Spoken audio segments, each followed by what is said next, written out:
네, 7시 14분입니다. 금융위원회가 지난 14일에 대통령 업무 보고에서 전세에서 월세로 전환한 세입자들을 대상으로 전세 보증금 펀드 제도를 도입하겠다 이렇게 밝혔습니다. 상당히 낯선 제도인 것 같은데 과연 이 제도는 무엇이고 실효성은 있을지 쉬운경제 숭실대학교 경제학과 온기훈 교수로부터 듣겠습니다. 교수님 안녕하십니까? 네, 안녕하십니까? 전세 보증금 펀드 이게 뭐고 왜 이런 제도를 도입하려 하는 걸까요? 네, 정식으로는 이제 명칭이 전세 보증금 투자풀이라고 아, 하는 게 이제 정식 명칭인데요. 네, 전세 보증금 펀드라고 일반적으로 이렇게 얘기를 하고 있습니다. 이것은 이제 세입자가 이 세를 살다가 이걸 이제 월세로 전환할 경우에 그 네, 전세금을 집주인한테서 돌려받게 되겠죠. 네. 그러니까 뭐 그 5억 전세 5억 전세 있는데 월세 받겠다 집주인이 그러니까 뭐 3억은 다시 돌려주면 그 3억을 어떻게 처리할 것인가 그 얘기인가요?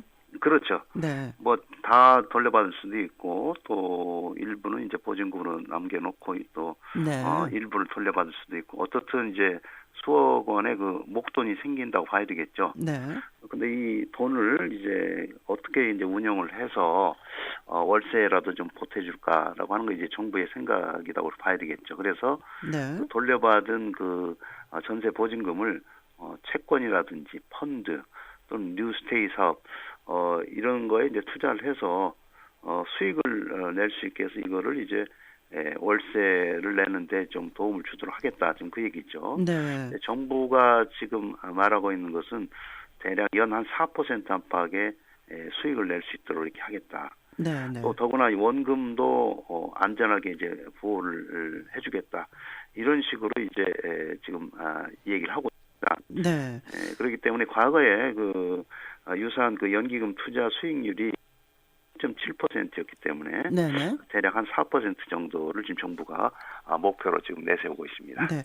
연 4% 정도의 수익을 제공하게 된다면 네, 뭐 가계부채 부담도 완화하겠다 뭐 이런 목적도 있겠지만 동시에 주거비 부담을 낮추고 가처분 소득을 늘린다. 좀 노후 보장과 함께 소비를 좀 진작시키겠다. 뭐 이런 뜻도 있을 것 같지만 이게 네, 다 그렇게 좋은 것만인가 이런 생각도 드는데요.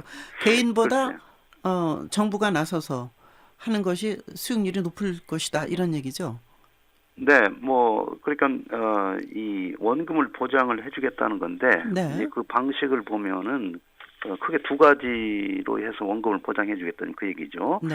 하나는 일단 그 전세 보증금을 이제 신탁을 받아서 세입자들한테서 이제 보증금의 일부를 이제 모아서 이거를 이제 그 운용사한테 주는데 그 네. 운용사는 또 하위 운용사들한테 쪼개서 이거를 이제 돈을 맡긴다는 얘기죠. 네. 그렇기 때문에 이것은 이중의 안전장치가 있기 때문에 펀드 오브 펀드라고 하는 개념으로서 네. 원금을 지킬 수는 있다. 이렇게 지금 이 얘기를 하고 있고요. 네. 또 하나는 일단 그 펀드를 조성할 때 네. 네. 한 5% 정도의 그 출자금을 그 자산 운용사가 거의 내도록 해서 네. 만약에 여하의 경우에 뭐 이렇다 할 경우에 그러니까 네. 다시 말해서 원본을 까먹었을 경우에는 네. 운용회사들이 출자한 돈을 그걸 가지고 이제 그 원본 보호 장치를 만들 수 있도록 그렇게 하겠다 네. 이런 얘기죠. 그래서 이제 그 어떻게 보면 안전 장치를 마련하기 때문에 네네. 원본은 그 원금은 까먹지 않을 수 있다 이렇게 이제 얘기하고 있는 겁니다. 네.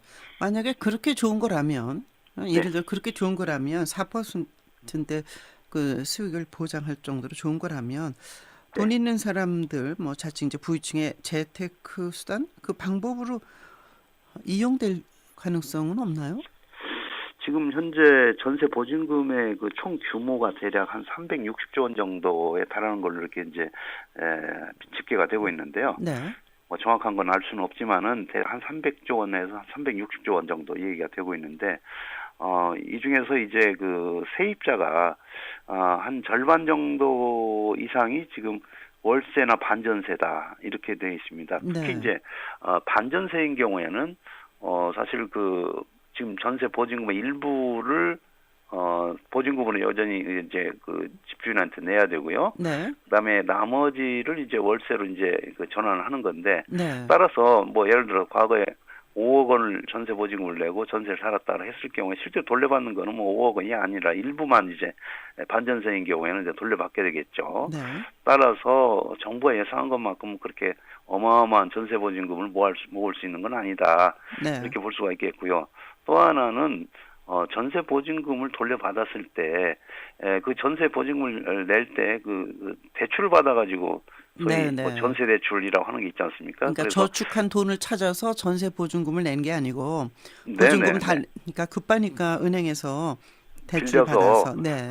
전세 보증금을 냈는데 그걸 다시 이제 이 일부를 찾았을 때 그거를 일단 대출을 상환하는데 이걸 우선적으로 써야 되는데 네. 이걸 과연 여윳돈처럼 이렇게 해서 펀드에 넣어서 굴릴 수 있는 여유가 있는 그런 세입자가 얼마나 되겠느냐라고 네. 하는 뭐 그런 점도 있고 그래서 실제로는 전세금을 이렇게 모아서 네. 펀드를 구성할 만한 여력이 과연 정부가 예상하는 것만큼은 충분하겠는가라고 하는 네. 그런 그 비판이 있는데요. 이것은 물론 뭐 더 봐야 되겠지만은 어떤 정부로서는 조금 너무 과장된 과잉 기대가 아닌가 이런 생각을 하는데 네. 따라서 그 소비자원에서는요, 금융 소비자원에서는 이게 이제 보여주기식의 급조된 홍보성 정책이다. 특히 네. 총선을 앞두고 혹시 그 선심성 홍보성 정책이 아닌가 이런 비판을 좀 가하고 있죠. 네. 근데 이제 세입자가 돈을 가지고 펀드에 넣었는데 그게 네. 보증금으로 그 집주인으로부터 반환받은 돈인지 확인하기도 힘들지 않습니까? 펀드에 편법이 동원될 수 있는 그런 구멍도 있을 것 같아요. 사실은 이제 수익률이 지금과 같은 저금리 시대에서 4%의 수익률을 보장해주겠다. 네, 이건 괜찮은 굉장히 거죠. 매력적인 상품이지 않습니까? 네. 예, 그러니까 사실은 꼭 그 돈이라고 하는 게 꼬리표가 없기 때문에 세입자가 꼭 이것이 이제 이 전세 보증금을 온 돌려받아서 돈이다. 펀드에 넣은 돈인가라고 하는 것이 확인하기가 상당히 좀 어려운 측면이 있지 않겠습니까? 그렇죠. 오히려 일부러 이제 은행에서 돈을 빌려가지고 이 펀드에 집어넣을 수도 있다는 얘기죠. 네네. 왜냐하면 원금 손실도 없고 또 더구나 수익률을 뭐 4%까지 보장을 해준다면 그러게요. 예. 굉장히 그 유리한 상품이기 때문에 따라서 편법적인 어떤 행태에도 나타날 수 있다. 네. 그런 얘기가 되기 때문에요. 그래서 아까 제가 이제 뭐 돈 있는 분들의 그 재테크 수단으로 이용될 수도 있지 않을까 이제 그 질문을 드렸던 건데 지금 이제 네. 가계 부채가 급증한 상황에서 뭐 1,200조 정도 된다는 거 아닙니까? 네네. 위험한 네. 펀드보다 오히려 빚을 갚게 하는 그런 사람들에게 인센티브를 부여하는 게 더 좋은 방법 아닐까요? 사실 저도 그렇게 생각을 하고 있습니다. 사실은 정부의 정책 중에서 네. 뭐가 우선순위인가라고 하는 걸 국가 경제를 위해서 잘 따져봐야 될 텐데 네.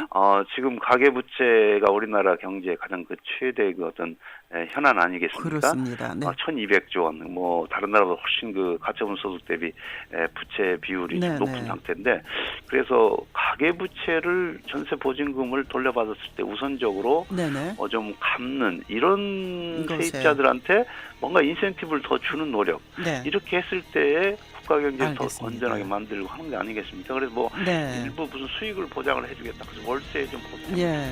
온기훈 박사 말씀 여기까지 듣겠습니다.